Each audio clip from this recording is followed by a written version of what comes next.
Well, ladies and gentlemen, this is a very exciting day for the City of Brisbane and for our partners who have helped create the first new water that the city has seen in 20 years.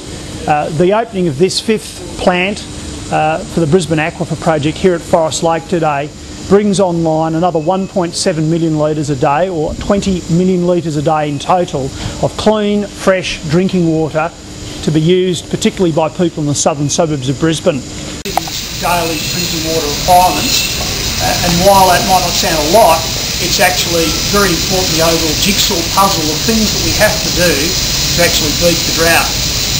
Other projects, of course, that are coming online in the coming months are things like the water grid, the Western Corridor recycled water scheme, and also the desalination plant on the Gold Coast, and the longer term projects like the Traveston Dam. I just want to pay tribute to the staff at Brisbane Water, the Divisional Manager Jim Reeves, people like Robin Lewis who are here today, all our partners in the private sector and the Brisbane Water. This has been a $75 million project, a commitment by Brisbane City Council with significant financial support from the Bligh government to the tune of about 35–40% of that overall cost. Many people have worked extremely hard in short periods of time to make this happen. That construction only commenced here in July.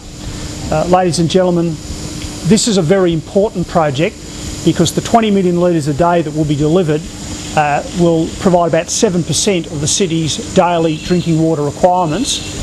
And while that might not sound a lot, it's actually very important, the overall jigsaw puzzle of things that we have to do to actually beat the drought. Other projects, of course, that are coming online in the coming months are things like the water grid, the Western Corridor recycled water scheme, and also the desalination plant on the Gold Coast, and the longer term projects like the Traveston Dam.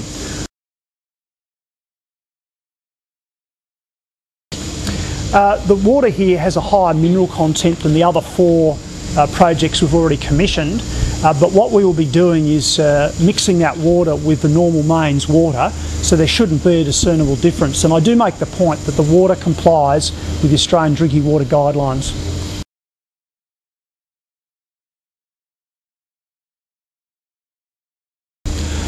Look, at various stages during the project we've had successes and failures. We've drilled over 150 test bores and we've picked the best ones from that. There are two bores, as I understand it, that are down about 120 to 140 metres depth that are taking the water to this treatment plant. Overall we've achieved over the 20 million litres a day that the state government required us to achieve, and so that's a really good thing. I want to make one other point. I've made it before at the other openings as well, and we will take water out from this aquifer in a sustainable way. We are not going to take water out in a way that affects what is ultimately a very precious resource. So we're taking this out in a way that's sustainable on the best advice of our hydrological experts.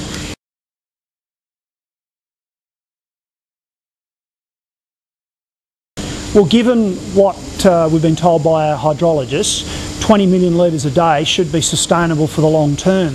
I mean, the pump systems, the plants are capable of doing more than that.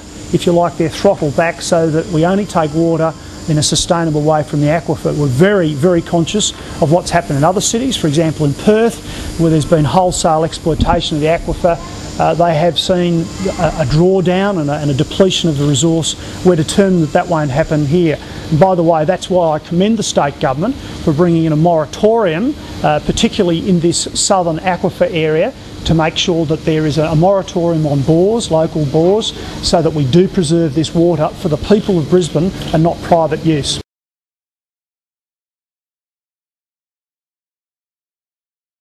Well, the dams are really holding it around about 20% in aggregate. That's actually fairly good news. There's been a lot of rain up in the catchments. Remember, we've seen 7 to 8 years of below average rainfalls. There is a soil moisture deficit, and it will take a long time to recharge the moisture in the soil. But we have seen some good patterns of rainfall. It's encouraging. Let's hope that in January, February and March we get a typical wet season. Let's see some good rain, but hopefully no flooding.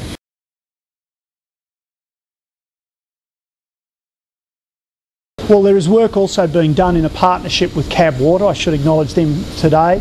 up on Bribie Island as part of the overall drought project. Really, it's up to the state and other local governments as to what other groundwater resources should now be developed. This is the last one. This is the fifth and final water plant for those bores, delivering the final 1.7 million litres, giving us a total of 20 million litres a day.